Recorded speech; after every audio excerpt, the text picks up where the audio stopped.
National Weather Service in Fort Worth has issued a severe thunderstorm warning for northeastern McLennan County and central Texas, south central Hill County and central Texas, until 8:30 p.m. Central Daylight Time.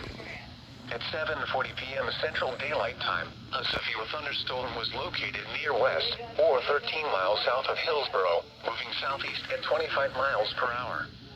Hazard, 60 miles per hour wind gusts and half-dollar-size hail. Source, radar indicated.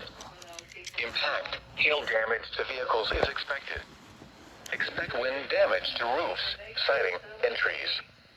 Locations impacted include Waco, Belmed, Lacey Lakeview, West, Hallsburg, North Crest, Golson, Abbott, Leroy, Mount Calm, Ross, Aquila, Byram, Elmont, Tours, Extell, and Wiggins. This includes Interstate 35 between mile markers 339 and 358.